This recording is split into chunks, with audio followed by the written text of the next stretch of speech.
Hello students, welcome to B2 Learning. Myself Devin Kataria and I am your physics mentor.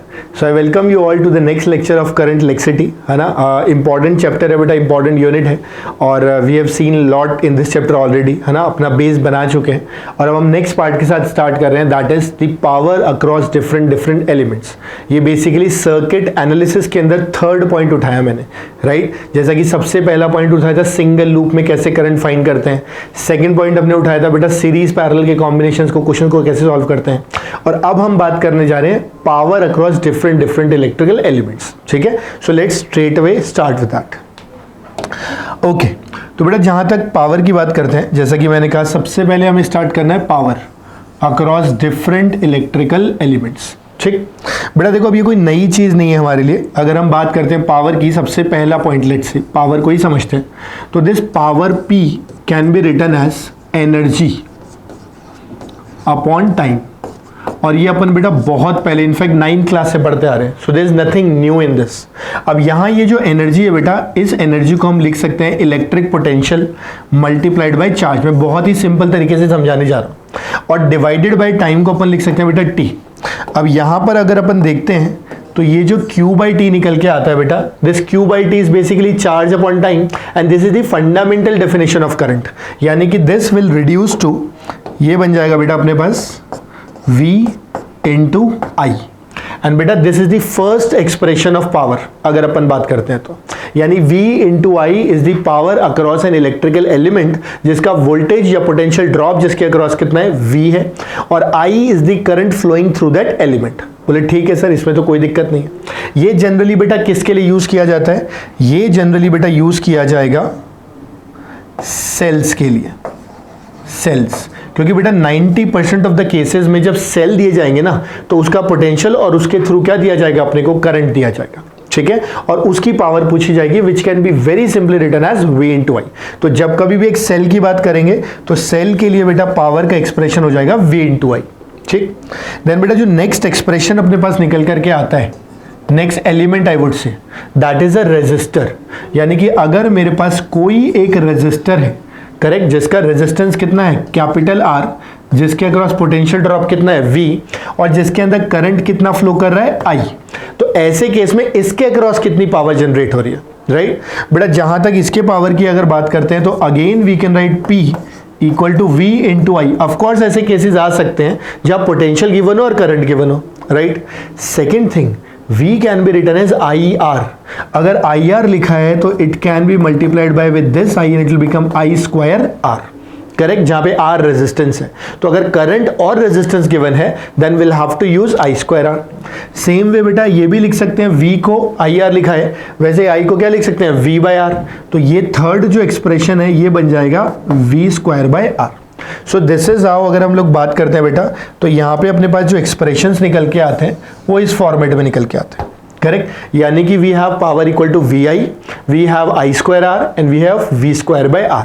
अब बेटा as per the given data हमको use करना पड़ेगा कि कौन सा एक्सप्रेशन यूज कर रहे हैं. हम देखेंगे आज कई सारी प्रॉब्लम्स देखेंगे पावर रिलेटेड, जिसके अंदर ये देखेंगे कि कहीं पे I स्क्वायर R यूज हो रहा है, कहीं पे V स्क्वायर बाय R. ठीक है, so this is the expression for the power. अब सवाल उठता है कि ये जो पावर है, क्या ये पावर जो जनरेट हो रही है ये किसी फॉर्म में लॉस भी हो रही है क्या, राइट. फॉर एग्जांपल जैसे हम हीट लॉस की बात करते हैं तो उससे इसे जोड़ा जा सकता है, बिल्कुल जोड़ा जा सकता है. आप ऐसे समझो कि बेटा ये बेसिकली जो एनर्जी का लॉस हो रहा है कैसे हो रहा है, जब किसी रेजिस्टर के अंदर करंट फ्लो करता है. करंट फ्लो करने का मतलब इलेक्ट्रॉन्स का मोशन. बोले हाँ सर, जब इलेक्ट्रॉन्स मूव करते हैं तो वो और इलेक्ट्रॉन्स हो गए जो उसके अंदर पॉजिटिव आयंस हो गए, राइट, जो वाइब्रेट कर रही है, ऑसिलेट कर रहे होते हैं, वो उनसे टकराते हुए चलता है due two successive collisions again and again and again. और उन कोलिजन्स के कारण जो उसकी काइनेटिक एनर्जी है वो डिक्रीज होती है. फिर इलेक्ट्रिक फील्ड वापस सेटअप करता है उनको एक ही डायरेक्शन के अंदर. इसी तो टकराते टकराते आगे बढ़ते हैं, लेकिन जब जब टक्कर होगी तब तक काइनेटिक एनर्जी का लॉस होगा, और काइनेटिक एनर्जी के एक्सपेंस पे जो एनर्जी का लॉस हो रहा है वो हीट की फॉर्म में बाहर निकल जाती है. करेक्ट, और उसे हम बोलते हैं heat loss across a conductor. Correct, और बेटा इसी को हम बोलते हैं जूल हीटिंग. यानी अगर कभी ध्यान दिया हो तो जब अपन फोन चार्ज करते हैं और काफी देर तक छोड़ देते हैं तो वायर गर्म हो जाती है. So that is a kind of heat loss जो कि वायर के अंदर जनरेट हो रही है, किसी भी कंडक्टर में जिसमें करंट फ्लो कर रहा है उसमें जनरेट हो. ठीक है, तो मैं थर्ड पॉइंट बेटा वही लिखने जा रहा हूं, उसको भी ध्यान से समझना, right. So if I talk about the third point, तो थर्ड पॉइंट में बोल रहा हूं बेटा heat loss across conductor, a conductor we would say, ठीक है बेटा, किसी एक कंडक्टर के अक्रॉस कितना हीट लॉस आएगा। जहां तक इस कंडक्टर के अक्रॉस हीट लॉस की बात करते हैं बेटा, we can write H, heat loss means energy loss, energy को लिख सकते हैं पावर इनटू टाइम, तो here heat loss can be written as P into T, that means it will become either I square R T or it will become V square by R into T or it will become V into I into T, correct. So यहां से बेटा either of the forms, है ना, तीनों में से कोई भी फॉर्मेट के अंदर अपन हीट लॉस लिख सकते हैं, करेक्ट। ये हीट लॉस किसकी वजह से होता है, ये आप अपनी लैंग्वेज में लिख लेना बेटा, this is because of the successive collisions, continuous collisions between the electrons, ठीक है, ऑफ द इलेक्ट्रॉन्स, राइट। तो उस वजह से होता है, और इस हीट लॉस की जो फिनोमिना है, इसी को बेटा हम आगे जाके क्या बोल देते हैं, जूल हीटिंग। आई होप बेटा ये क्लियर हो गया होगा, right. So basically power related अपनी रिक्वायरमेंट के हिसाब से ये सफिशिएंट है। हमें ये समझ में आ गया कि अगर एक पावर निकालनी है, सेल है तो V इंटू आई यूज करूंगा, रेजिस्टर है तो V into I square R या V square by R use करूंगा, और अगर रेजिस्टर में पावर के कारण हीट लॉस निकालना हो, करंट के कारण हीट लॉस निकालना हो, तो उसको टाइम से मल्टीप्लाई कर देंगे, पावर इंटू टाइम कर देंगे, करेक्ट। ये हीट लॉस क्यों हुआ, successive continuous collision between electrons की वजह से हुआ, उसकी काइनेटिक एनर्जी के एक्सपेंस पे हुआ, और इन द फॉर्म ऑफ हीट ये एनर्जी का लॉस बाहर आ जाता है, और इसी फिनोमिना को जूल हीटिंग भी कहते हैं, ठीक है। सो आई एम श्योर बेटा ये इतना बेसिक थ्योरी आपको क्लियर होगा। If it is perfectly clear to you then you copy it down in your copies, अच्छे से लिख लो, बेसिक चीजें कोई नई नहीं है। फिर इसकी एप्लीकेशंस देखते हैं, जैसे बल्ब्स रिलेटेड क्वेश्चंस आते हैं, कैटल, इलेक्ट्रिक कैटल के क्वेश्चंस आते हैं, इसको कहीं ना कहीं थर्मल प्रॉपर्टीज से जोड़ दिया जाता है, तो ऐसे 4 5 6 कॉन्सेप्ट से इस पे क्वेश्चन बनते हैं। अभी एक एक करके एक एक क्वेश्चन को एकदम क्रिस्टल क्लियर कर लेंगे, ठीक है। तो आप अच्छे से इसको कॉपी कर लो, समझ के, है ना बेटा। तो you copy it here, pause करके, और मैं क्लास को आगे लेके चलता हूं, ठीक है बेटा। चलो, ऑल राइट। सो देखो, the very first application as I said, जैसा कि मैंने आपको कहा था, सबसे पहली एप्लीकेशन बेटा है बल्ब, ठीक है। This is the first application, bulb की बात करने जा रहे हैं।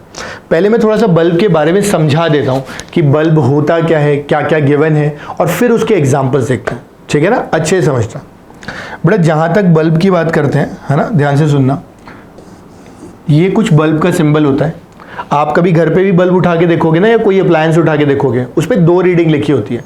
जैसे जस्ट फॉर एग्जांपल बता रहा हूं, जैसे बल्ब लिखा हुआ है 60 वॉट एंड 220 वोल्ट्स, ऐसा कुछ।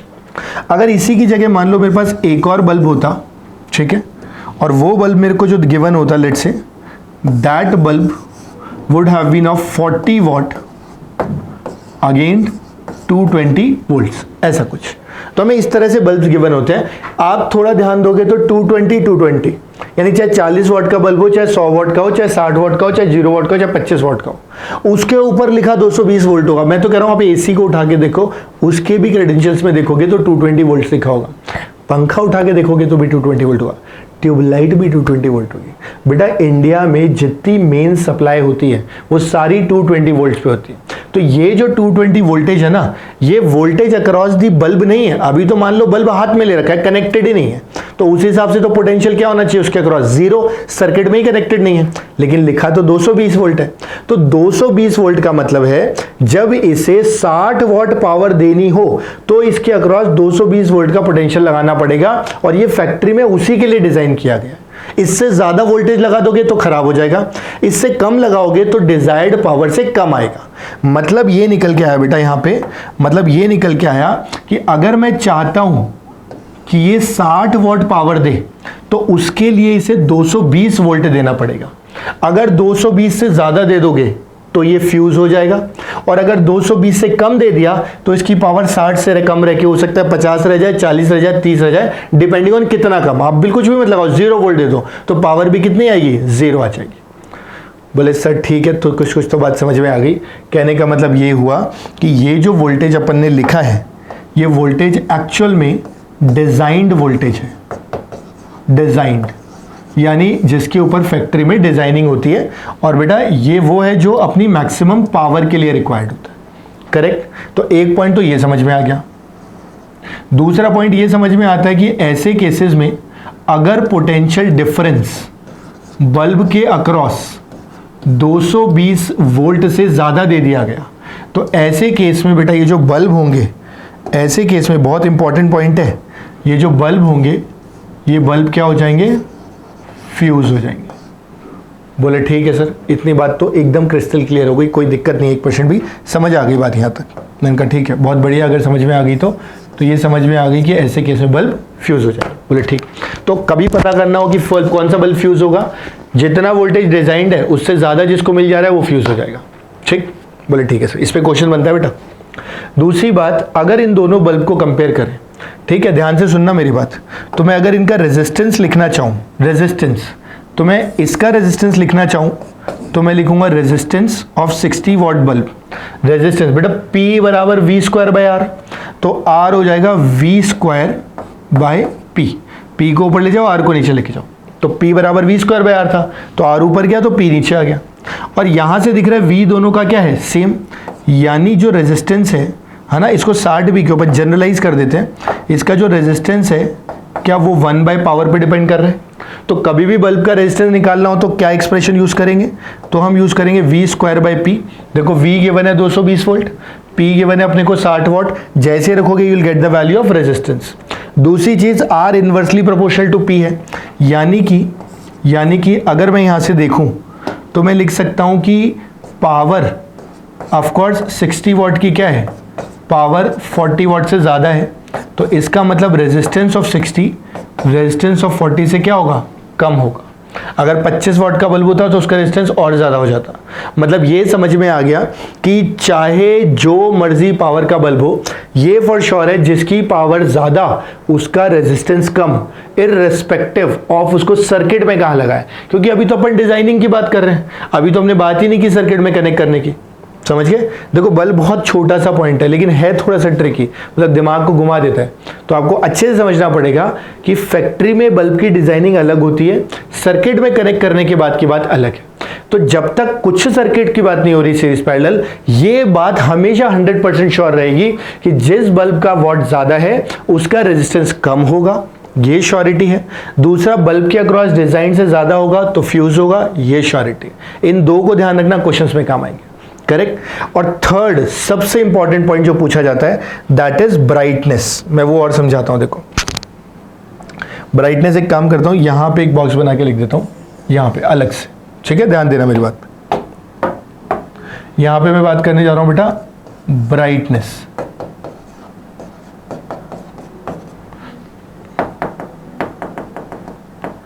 शॉर्ट में लिख देते हैं बेटा ब्राइटनेस को B, ठीक है, ब्राइटनेस को B से डिनोट करते हैं।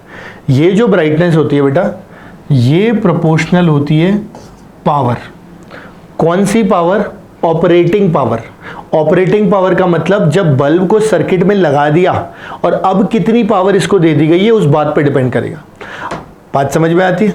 यानी मैंने कहा कि जो पावर ऑपरेट की जा रही है, ऑपरेटिंग, यानी कि सर्किट में लगाने के बाद बेटा बल्ब को जितनी पावर दे दी गई, सर्किट में लगाने के बाद बल्ब को जितनी पावर दे दी गई, उस पावर के अक्रॉस क्या होगी? ब्राइटनेस। फुल पावर दे दोगे फुल ब्राइट होगा, कम पावर दोगे कम ब्राइटनेस होगी। बात समझ में आती है? ये सर्किट पे डिपेंड करता है और ये फैक्ट्री में डिजाइनिंग पे डिपेंड करता है। आई एम श्योर बेटा आपको थोड़ा थोड़ा समझ में आ गया होगा। अब मैं आपको ना एक दो एग्जांपल्स देता हूँ, तब जाके थोड़ा क्लैरिटी ज़्यादा आएगा। बट ये इतना इन्फॉर्मेशन जो है वो आपको लिखना पड़ेगा, मेमोराइज भी करना पड़ेगा, ठीक है। तो एक बारी के लिए ना कहने पे ये 2 3 4 पॉइंट जो अपन ने लिखे हैं, इनको पॉइंटर्स बना के आप लिख लो चाहो तो, अच्छे से समझ के, है ना, सिस्टमैटिकली। तो पॉइंटर्स बना के लिख सकते हैं, लाइक ये वाला पॉइंट नंबर 1 में डाल दिया, ठीक है, ये वाला पॉइंट नंबर 2 में डाल दिया, ठीक, पॉइंट नंबर 3 फ्यूज होने वाला, एंड पॉइंट नंबर 4 ब्राइटनेस। ये 4 पॉइंट पे ध्यान दो।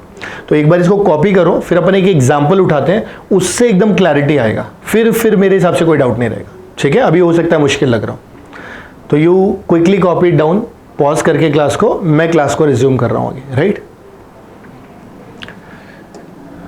ऑल राइट, देखो बेटा अब जैसे क्वेश्चन किस फॉर्मेट में आते हैं, क्वेश्चन ऐसे आते हैं, compare the brightness of given bulbs.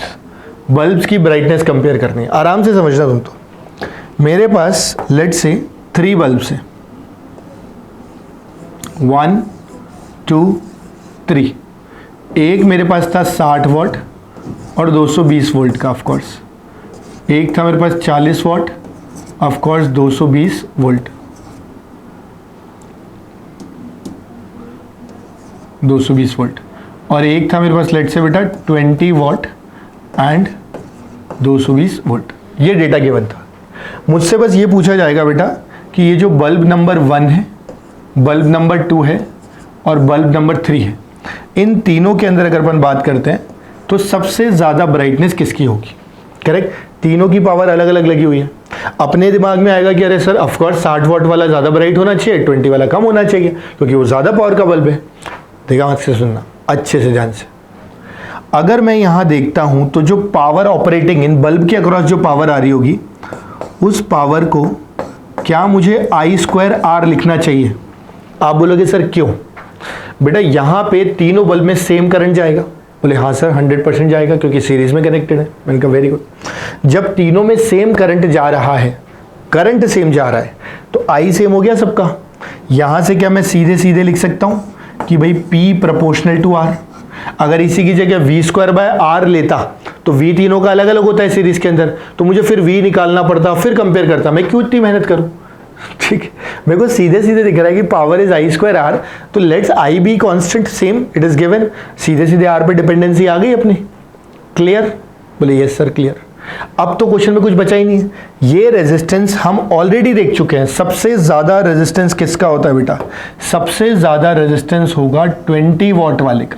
जिसकी पावर ज्यादा उसका रेजिस्टेंस कम, जिसकी पावर कम उसका रेजिस्टेंस ज्यादा। ये फैक्टर में डिजाइन करते वक्त इंश्योर किया जाता है। तो इसका रेजिस्टेंस ज्यादा होगा, फिर इसका थोड़ा कम होगा, इसका बिल्कुल कम होगा। करेक्ट? और यहां से दिख रहा है कि जिसका रेजिस्टेंस ज्यादा उसकी ऑपरेटिंग पावर भी ज्यादा। ऑपरेटिंग पावर ज्यादा होने का मतलब ये होता है बेटा कि उसकी ब्राइटनेस भी क्या होगी? ज्यादा। ब्राइटनेस भी ज्यादा, यानी यहां से समझ में आता है कि brightness of 20 what is more than 20 watt is more than 40 watt is more than 60 watt। क्या बात समझ में आ गई? यानी यहां से एकदम क्रिस्टल क्लियर हो गया हम लोगों को कि अगर हम बात करते हैं बेटा ब्राइटनेस की, तो 20 की ज्यादा, फिर 40 की, फिर 60 की। करेक्ट? यानी हमारी सोच से बिल्कुल उल्टा। ठीक है, जिसका बल्ब ज्यादा हाईली रेटेड था उसकी ब्राइटनेस कम हो गई सीरीज में। ठीक है, तो this is one of the example. Now बिल्कुल ऐसे की ऐसे बेटा अगर अपन चाहें, जैसे ये तो एक एग्जाम्पल हो गया, बिल्कुल ऐसे की ऐसे अगर अपन चाहें तो पैरेलल कॉम्बिनेशन को भी एनालाइज कर सकते हैं। ठीक है, देखो उसको भी देख लेते हैं एक बार के लिए। तो पैरेलल कॉम्बिनेशन की अगर बात करते हैं तो हमारे पास लेट से 3 बल्ब लगा दिए हमने। ठीक है बेटा, पैरेलल में तो तीनों का वोल्टेज क्या रहेगा? सेम। हाँ, ये जरूर है कि वापस वही कहानी है, 60 वॉट, 40 वॉट और 20 वॉट। लेकिन अब की बार क्या सेम है बेटा? वोल्टेज। अगर वोल्टेज सेम है तो जो ऑपरेटिंग पावर है उसका फॉर्मूला क्या आएगा बेटा? V²/R। यानी कि ये इनवर्सली प्रोपोर्शनल आ गया R के, और ब्राइटनेस तो ऑपरेटिंग पावर पे डिपेंड करती है। करेक्ट? क्योंकि पैरेलल था तो V सेम था तीनों का, वो यूज कर लिया। अब यहां से दिख रहा है बेटा कि जिसका R कम उसका ब्राइटनेस ज्यादा। एंड हम ऑलरेडी देख चुके हैं, ध्यान से सुनना मेरी बात पे, ऑलरेडी देख चुके हैं रेजिस्टेंस किसका ज्यादा है। पहले 20 का, फिर 40 का, फिर 60 का। तो यानी कि अगर रेजिस्टेंस 20 का ज्यादा है, रेजिस्टेंस ज्यादा है, तो उसकी ब्राइटनेस क्या हो गई? कम। तो यहां पर हम कह सकते हैं कि ब्राइटनेस जो है वो सबसे कम किसकी होगी बेटा? 20। उसके बाद फिर कम किसकी होगी? 40। और फिर किसकी कम होगी? 60। यानी कि इफेक्टिवली देखें तो 60, 40, 20 सबसे हेवीली ब्राइट कौन सा होगा? 60 वॉट, जो हमने सोचा था। करेक्ट बेटा, पैरेलल कनेक्शन में जिस बल्ब की रेटिंग ज्यादा है वो ज्यादा ब्राइट होगा, लेकिन सीरीज कनेक्शन में जिसकी रेटिंग ज्यादा है वो कम ब्राइट होगा। हमारे घर में जो कनेक्शंस लगे हुए हैं वो सारे के सारे पैरेलल में लगे हुए हैं, और जब वो पैरेलल में लगे हुए हैं इसीलिए हमारे घर में 100 बल्ब का बल्ब जो है 100 वाट का ज्यादा चमकता है और 25 वाट का कम चमकता है। करेक्ट? अगर सीरीज में होते तो कहानी बदल जाती। अंडरस्टूड। तो बेटा इस तरीके से अपने को ना ब्राइटनेस ऑफ द बल्ब देखी जा सकती है। इस पे कई बार थोड़े टेढ़े क्वेश्चंस भी बन जाते हैं, है ना। एक एग्जांपल तो मैं आपको फ्यूज वाला बता देता हूँ कैसे होता है, और कुछ पावर रिलेटेड क्वेश्चंस और ले लेता हूँ, right. But still I think इस पे थोड़ी आपको मेहनत करने की ज़रूरत है, ठीक है। तो इसको एक बार अच्छे से समझ लेना कि इसको कैसे हैंडल कर सकते हैं। इनफैक्ट इस पर मैं अच्छा एग्जांपल ले लेता हूँ आपके लिए। आप एक बार इन दोनों को कॉपी कर लो, फिर बल्ब के अंदर ही मैं आपको ब्राइटनेस पे एक क्वेश्चन और ले लेता हूँ, ठीक है। थोड़ा आराम से, प्यार से, इत्मीनान से, ठीक है। लोड मत लेना बस प्लीज। चलो इसको पॉज करके कॉपी करो, राइट, और फिर आगे बढ़ते हैं, राइट। मैं आगे बढ़ता हूँ।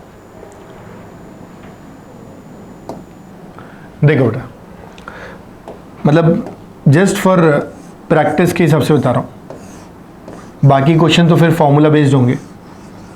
मान लो हमारे पास 3 बल्ब होते, एक 60 वाट, 100 वाट, 100 वाट। बल्ब की नंबरिंग करें तो this is 1, this is 2 and this is 3। हमें इन तीनों को कंपेयर करना था कि 3, 2, 1 में कौन ज़्यादा ब्राइट, कौन कम ब्राइट। सिंपल तरीका बता रहा हूँ आपको। सबसे पहले अगर बात करें तो बेटा यहाँ से जो करंट जाएगा वो I जाएगा, यहाँ जो करंट जाएगा वो I3 जाएगा, ये I1 है लेट से, और ये कितना जाएगा I2। मैं पहले क्या करता हूँ, इन दोनों बल्ब को कंपेयर कर लेता हूँ, क्योंकि ये भी 100 वाट का, ये भी 100 वाट का है। अगर दोनों 100 वाट के हैं तो दोनों का रेजिस्टेंस सेम है। बोले हाँ सर। रेजिस्टेंस अगर सेम है, ध्यान से सुनना मेरी बात, अपन तीनों की ब्राइटनेस कंपेयर करने जा रहे हैं। अगर दोनों का रेजिस्टेंस सेम है तो क्या फॉर्मूला I²R लगा सकता हूँ ब्राइटनेस का? बोले हाँ सर बिल्कुल लगा सकते हो, क्योंकि दोनों के अंदर R सेम है। मतलब ये समझ में आ गया कि 1 और 3 के अंदर, 1 एंड 3 के अंदर जो ब्राइटनेस आएगी that will be proportional to current, क्योंकि I²R फॉर्मूला है। बल्कि मैं तो I² बोल दूंगा, R तो सेम ही है दोनों का। बोले हाँ सर। करंट जितना भी इसमें जाएगा यहाँ तो स्प्लिट होगा, तो इसका करंट क्या हो जाएगा, कम। यानी I3 I1 से क्या आएगा, कम। अगर I3 I1 से कम है और I पे ही ब्राइटनेस डिपेंड कर रही है, तो क्या मैं सीधे सीधे बोल सकता हूँ कि brightness of 3 is less than brightness of 1? बोले हाँ सर 100% क्लियर है। श्योर बेटा। देखो इसमें कम करंट गया ना, यहाँ जितना करंट गया स्प्लिट हो गया, यहाँ करंट कम रह गया, करंट कम रह गया और ब्राइटनेस I² पे डिपेंड करी है तो ब्राइटनेस कम रह गई। बोले यहाँ तो कोई दिक्कत नहीं है सर। मैंने कहा बढ़िया। अब बाकी पे चलते हैं। देखो अच्छे समझना, आराम आराम से बाकी पे चलते हैं। यहाँ अगर देखते हैं, है ना, यहाँ पर 2 और 3 के अंदर, तो 2 एंड 3 के अंदर जो ब्राइटनेस है उसका फॉर्मूला लगा सकते हैं V²/R। बोले सर क्यों? क्योंकि दोनों में V सेम है। बोले बिल्कुल परफेक्ट। यानी यहाँ ब्राइटनेस डिपेंड करेगी V²/R पे, जिसमें भी V दोनों का क्या हो गया है, सेम। तो यानी ये इफेक्टिवली 1/R पे डिपेंड कर गई। बोले हाँ सर। यानी जिसका R ज़्यादा उसकी ब्राइटनेस कम। बोले बिल्कुल करेक्ट। रेजिस्टेंस उसका ज़्यादा होता है जिसकी पावर कम होती है, पहले ही रटा हुआ है। बोले हाँ। इसका रेजिस्टेंस हमारे पास ज़्यादा है और इसका रेजिस्टेंस हमारे पास कम है। तो रेजिस्टेंस अगर 60 का ज़्यादा तो ब्राइटनेस 60 की क्या हो जाएगी, कम। यानी यहाँ मैं सीधे सीधे बोल सकता हूँ कि पैरेलल के अंदर ब्राइटनेस 100 की ज़्यादा होगी as compare to brightness of 60। यानी ब्राइटनेस थर्ड वाले बल्ब की ज़्यादा होगी as compare to brightness of 2। बोले सर बिल्कुल परफेक्ट, ये बात भी समझ में आ गई। यानी यहाँ से दिख रहा था 1 की ब्राइटनेस 3 से ज़्यादा, यहाँ से दिख रहा है 3 की ब्राइटनेस 2 से ज़्यादा। तो इन दोनों को जब क्लब करते हैं बेटा टू दी फाइनल आंसर, तो क्या हम फाइनल आंसर यहाँ से कोट कर सकते हैं कि final answer will be B1 greater than B3 greater than B2। So this is how, है ना, this is how you can basically बेटा deal with the brightness of the bulbs. अब मैंने अपनी पूरी कोशिश करके अच्छे से सीरीज समझा दिया, पैरेलल समझा दिया, फिर सीरीज पैरेलल समझा दिया। बाकी बेटा इसमें दिमाग ही लगता है और कोई फॉर्मूला बेस्ड है नहीं। आगे आने से वाले सवाल फॉर्मूला बेस्ड होंगे, ठीक है। तो एक बार अच्छे से कॉपी कर लो इस एग्जाम्पल को, सीधे सीधे एग्जाम्पल की लैंग्वेज लिख लेना, compare the brightness of the bulbs and you copy down the solution. अब इसके बाद जो कन्वेंशनल किताबों में सवाल मिलते हैं एक एक करके उनको देख लेते हैं, ठीक है। चलो इसको पॉज करो, अच्छे से कॉपी करो, समझो, फिर आगे बढ़ना। मैं रिज्यूम कर रहा हूँ क्लास को। ऑल राइट, तो let's start with the questions बेटा। देखो सबसे पहला सवाल जो दे रखा है अपने को, वो सीधे सीधे बोल रहा है कि एक 25 वाट का बल्ब है 220 वोल्ट का, 25 वाट और 220 वोल्ट, ठीक है, 25 वाट 220 वोल्ट, और एक है 100 वाट और 220 वोल्ट, दोनों को सीरीज में कनेक्ट कर दिया। मतलब ये रहा होगा बेटा कि हमारे पास दो बल्ब रहे होंगे, एक हमारे पास 25 वाट का रहा है और एक हमारे पास 100 वाट का रहा है, और दोनों को किससे कनेक्ट किया है, एक 440 वोल्ट की सप्लाई से, ठीक। हमें बोला गया कौन सा बल्ब फ्यूज करेगा, क्या दोनों कर जाएंगे, क्या कोई एक करेगा। तुम दिमाग से देखो, 25 वोल्ट वाला डिजाइन किया गया 220 और ये भी 220। अगर 440 देखते हैं, मान लो ये दोनों आइडेंटिकल होते हैं, नहीं, मान लिया अगर होते तो दोनों को क्या 220 और 220 वोल्ट मिलता? बोले हाँ सर 100% मिलता, अगर दोनों जो एक जैसे होते, क्योंकि 440 दोनों में बराबर बढ़ जाता। लेकिन हमें पता है कि यहां पर अगर देखते हैं तो यहां पर 25 वॉट वाले का रेजिस्टेंस क्या है, ज्यादा। कम पावर का रेजिस्टेंस हमेशा ज्यादा होता है, और करंट दोनों में क्या है, सेम। अगर करंट सेम है तो बेटा जो पोटेंशियल आएगा अक्रॉस द बल्ब, क्या वो रेजिस्टेंस पे डिपेंड कर जाएगा? बोले सर बिल्कुल 100% करेगा। क्यों? क्योंकि यहां पे करंट दोनों में क्या है, सेम। तो बेटा करंट अगर सेम है तो V प्रोपोर्शनल टू R हो गया। बोले हाँ सर। अगर V प्रोपोर्शनल टू R हो गया तो रेजिस्टेंस 25 वाले का क्या था, ज्यादा, इसलिए वोल्टेज इसका 220 से क्या होगा, ज्यादा। यानी इसका वोल्टेज 220 से ज्यादा और इसका 220 से कम। बेटा जिसका 220 से ज्यादा हो जाएगा वो वाला बल्ब हमारे लिए क्या हो जाएगा, फ्यूज। ये वाला हो गया फ्यूज, और ये वाला अपना आराम से चलते रहेगा, क्योंकि इसके अंदर जितना झेल सकता था उससे कम लग रहा है, और दूसरे वाले में 220 झेल सकता था उससे ज्यादा, तो ये बल्ब अपना बेकार। समझ गए बात को? क्लियर? तो एक बार अच्छे से इसको अपनी लैंग्वेज में लिख लो, समझ लो, फिर उसके बाद अब कुछ क्वेश्चन है, पहले तुम ट्राई कर लेना, फिर अपन डिस्कस कर लेंगे, ठीक है?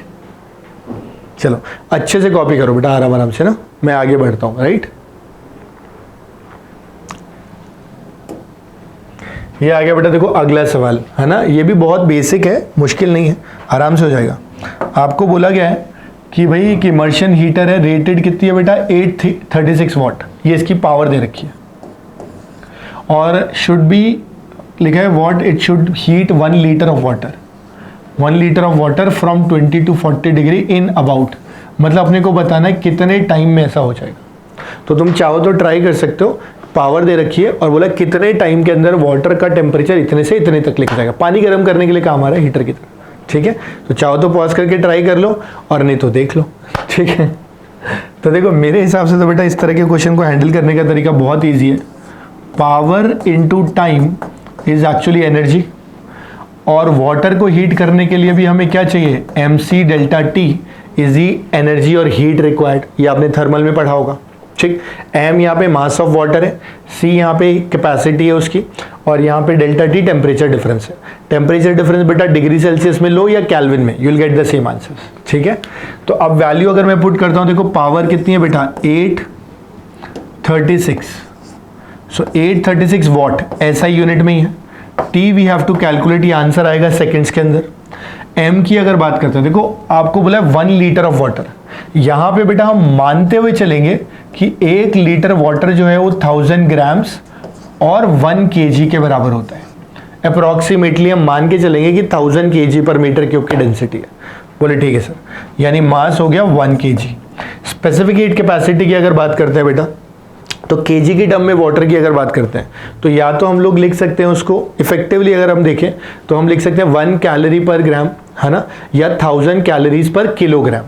सिंस मास किस में लिख दिया है, केजी में, ये मास अपना बेटा किसके अंदर है, केजी, तो सी अपने को किस में रखना पड़ेगा, 1000 कैलोरीज पर किलोग्राम, ठीक है, 1000 कैलोरीज पर किलोग्राम इनटू 4.2। आप बोलोगे सर ये क्या किया, मैंने बोला बेटा ये वो पॉइंट है जो ज़्यादातर बच्चे नहीं करते और सिली मिस्टेक्स कर देते हैं। यहाँ सब कुछ ऐसा ही सिस्टम में चल रहा है, और यहाँ वो क्या करते हैं, कैलोरीज में वैल्यू रख देते हैं। कैलोरीज में वैल्यू रखते हैं तो वो जूल और कैलोरी मैच नहीं करती और गड़बड़ हो जाता है। तो हमें जब भी स्पेसिफिक हीट रखना है, कभी भी नई हीटिंग के क्वेश्चन जो थर्मल और करंट इलेक्ट्रिसिटी को मिला के बनाए जाते हैं, तो have to convert the values of C into joules. 1 calorie is equal to 4.2 joules. तो मैंने 1000 कैलोरी को 4.2 से मल्टीप्लाई करके जूल में कन्वर्ट कर दिया, and now I am multiplying with the temperature difference which is what 20। चाहे डिग्री सेल्सियस हो चाहे केल्विन, इसमें रीडिंग का लोड नहीं लेना, मतलब यूनिट्स का लोड नहीं लेना। ठीक है, तो आई होप बेटा आपको मिस्टेक समझ में आ गई होगी। Once you solve this equation very easily you will get the value of T, of course in seconds. तो क्या ध्यान रखना है, जब भी आपको हीटिंग रिलेटेड क्वेश्चन हो and when you apply MC delta T, water के लिए या किसी के लिए भी जब सी लिखोगे तो जूल्स में लिखोगे।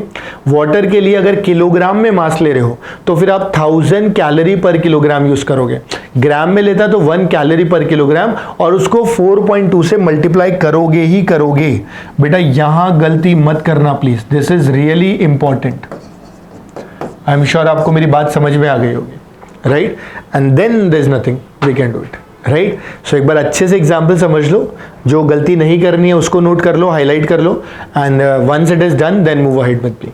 मैं अगले एग्जाम्पल पे चलता हूं, आप पॉज करके क्लास को अच्छे से समझ लो बेटा। All right, so this is the next example. ये भी ईजी है ना, मुश्किल नहीं लगेगा, देखो आराम से हो जाएगा। चाहो तो तुम ट्राई कर सकते हो पॉज करके, है ना। मैं क्वेश्चन भी समझा दूं भले तुमको। क्वेश्चन में कह रहा है कि heater coil is cut into 2 parts of equal length, यानी ऐसे समझो कि कोई एक हीटर की कॉइल रही होगी जिसका resistance R and length L रहा होगा। अब इसको क्या किया गया, 2 पार्ट में कट कर दिया गया। 2 पार्ट में कट कर दिया गया तो लेंथ दोनों की ही कितनी हो जाएगी, L/2 L/2। Of course R is proportional to L, ठीक है, तो R is proportional to L, rho L/A, तो रेजिस्टेंस भी कितना हो जाएगा, R/2 R/2। कह रहा है one of them is used in the heater, then the rate of heat produced by this half coil to the original coil. ठीक है, हमें किस किस को कंपेयर करना है बेटा, हमें इस हाफ कॉइल को ओरिजिनल कॉइल से कंपेयर करना है। मैंने कहा ठीक है, कर सकते हैं, आप ट्राई कर लो चाहो तो। मेरे हिसाब से आधा आंसर तो पता चल ही गया होगा, फिर भी ट्राई कर सकते हो। एक छोटा सा पॉइंट बताना था तुमको, ठीक है, तो ट्राई करना तो पॉज करके ट्राई कर लो और मैं आगे बढ़ रहा हूँ।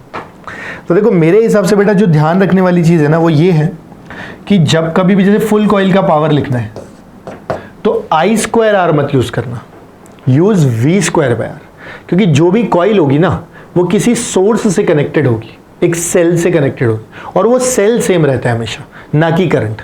करंट तो रेजिस्टेंस पे, सेल के पोटेंशियल पे डिपेंड कर जाता है। So when you use the expression for power you use V²/R, और इसका तो पूरा रेजिस्टेंस R ही था। जब आपने इसका एक पार्ट कट कर दिया और एक पार्ट की बात करें P½ तो you can use V² divided by R की जगह कितना, R/2, क्योंकि बेटा रेजिस्टेंस अब कितना हो चुका है, हाफ हो चुका है। वंस यू डू इट, यहां से समझ में आ रहा है कि ये कितना बन चुका है, 2V²/R। अगर मेरे को इन दोनों को कंपेयर करना है, देखो half coil to the original, तो आई कैन राइट, यहां से अगर मुझे आंसर लिखना है तो I can write P½ P equal to, ये कितना आएगा बेटा, 2:1। आई एम श्योर बेटा इतना समझ में आ गया होगा। तो ये जो अपन ने पावर लिखी कंप्लीट की, ये जो लिखी हमने हाफ की, हमने इन दोनों को यहाँ पे यूज करने की कोशिश कर ली और रेशो निकाल लिया, and from there we have got the ratio equal to 2:1। Very simple. तो बस ये ध्यान रखने वाली बात ये थी कि will have to use the formula for the heater coils as V²/R, not as I²R। बोले सर डन है, ध्यान रखेंगे पूरा, कोई दिक्कत नहीं है, ठीक है। तो एक बार इसको लिख लो, अच्छे से समझ लो, एंड इसके बाद आई गेस एक आध एग्जाम्पल और है, मैं आपको बता ही देता हूँ, है ना। इसके बाद एक एग्जाम्पल बेटा बस और लेंगे, फिर अपन आगे बढ़ जाएंगे, ठीक है। तो अच्छे से कॉपी कर लो and then will move forward. आप कॉपी करो, मैं अगले एग्जाम्पल के साथ आगे बढ़ता हूँ, लास्ट के साथ। चलो बेटा आ गए अपन आखिरी सवाल के ऊपर, फिर उसके बाद क्लास ओवर कर देंगे, ठीक है। तो आराम से समझना, राइट। या एक काम करो ना, मतलब मैं तो नहीं रुकूंगा ऑफकोर्स, आप इसको ट्राई कर लो, पॉज कर दो, अच्छे से ट्राई कर लो। Once done then you see the solution, right. Question आपके सामने लिखा है, मैं बैठता हूँ आगे। तो देखो 5 तो ट्यूबलाइट है। ये क्वेश्चन ना ऐसे 9th क्लास 10th क्लास में आते थे, तो मैंने ऐसे ले लिया है क्वेश्चन की, कभी कभी आ जाता है क्वेश्चन, है ना, थोड़ा ब्रेन एनहेंसमेंट के लिए, पुरानी यादें ताज़ा हो जाएंगी। तो जैसा कि मैंने कहा 5 तो अपने पास ट्यूबलाइट्स हैं, 40 वाट की, ठीक। इसके अलावा कितने घंटे यूज हो रही है बेटा? 5 घंटे पर day. In addition there is an immersion heater 1500 watt का, और ये 1 घंटा रोज यूज होता है। Number of unit of electricity बतानी है इन अ मंथ, ये ध्यान देना है 30 डेज के लिए। 30 डेज इसलिए लिख दिया वरना कोई बच्चा बोलेगा सर 31 दिन का होगा तो, 29 दिन का होगा तो, फरवरी होगा तो, लीप ईयर होगा तो, इसलिए 30 दिन क्लियर कर दिया। तो अब अगर मुझे ये बताना है कितना यूनिट्स ऑफ एनर्जी चाहिए, so basically I need energy. Energy का जितना मुझे समझ में आता है that is power into time, ठीक। और जहाँ तक पावर की बात करते हैं बेटा, पावर अपने को देखो क्लियरली कितना लिखा हुआ है, 40 वाट की 5 ट्यूबलाइट, तो 5 इंटू 40, और ये कितनी देर तक चल रही है बेटा? देखो मैं ना यूनिट लिखते हुए चलता हूँ ताकि यूनिट की झंझट ना हो तुमको, मेन इसमें यूनिट की कहानी है। तो अभी समझते चलना, 5 ट्यूबलाइट, इसकी कोई यूनिट नहीं है, नंबर है, 40 वाट इंटू 5 घंटे पर day, 5 hours into per day है, और ऐसे कितना टाइम होगा बेटा? 30 दिन, तो इंटू 30। कोई दिक्कत इसके अंदर? बोले नहीं सर। प्लस दूसरा जो है वो 1500 वाट का है, और कितनी है? एक ही है, और ये देर चलता है 1 आवर, और कितने दिन तक? 30। बोले ठीक है सर, कोई दिक्कत नहीं अभी तक। सुनते जाना बस। 5 5 जो 25, 25 इंटू 4 100,000 आ गया ये, 1000 वाट इंटू 30, ठीक है। अच्छा आवर्स भी है, वो भी लिख देते हैं, प्लस 1500 वाट इंटू 30 आवर्स। बोले ठीक है सर। मैं 1000 वाट को 1 किलो वाट बोल रहा हूँ, तो ये बन जाएगा 30 किलो वाट आवर, ठीक है, 30 किलो वाट आवर। और ये 1500 इंटू 3, मैं इस 1500 को बोल रहा हूँ 1.5 किलो वाट, तो 1.5 इंटू 30 करेंगे तो ये आ जाएगा 45 किलो वाट आवर। दोनों को ऐड करेंगे तो मिलेगा 30 और 40 70, 75 किलो वाट आवर। बेटा ये सब किलो वाट आवर में इसलिए कन्वर्ट किया, this is the commercial unit of energy और इलेक्ट्रिसिटी। तो जब भी कॉमर्शियल यूनिट की बात करेंगे you have to simplify your answers in the form of kilo watt hour, ठीक है। इसलिए सब कुछ ऐसे कन्वर्ट किया, और इसमें कैलकुलेशन से बाकी कुछ भी नहीं है, बहुत ज़्यादा इजी क्वेश्चन है, but still you have to take care of the fact that you have to report your answers in kilo watt hour if it is a commercial unit of electricity, और you see the options, क्या क्या options दे रखे हैं, किस form में दे रखे हैं, that way you can answer it, right. So I hope ये क्लियर हो गया होगा, एकदम अच्छे से क्लियर है। You can copy it down, once you are done then you can again stop the class and you can revise everything, practice more questions. हमने अभी पावर, बल्ब और उससे रिलेटेड कुछ बेसिक्स क्वेश्चंस देख लिए। अगली क्लास में जब हम मिलेंगे बेटा, then I will be taking on a very important part, very tricky part, that is cell, electrical cell, ठीक है। तो सेल क्या होता है, उसके कॉम्बिनेशंस, उसकी चार्जिंग डिस्चार्जिंग, उससे रिलेटेड क्वेश्चंस, वो सारा पार्ट एक साथ कंप्लीट करेंगे। Once cell is done that will be the 4th part basically. फिर उसके बाद हम चलेंगे किरचॉफ्स, ठीक है। सो ये यूनिट अभी चलेगी लेंगे, right. So I stop the class here, you take care, study hard, I will see you again, bye bye, take care बेटा।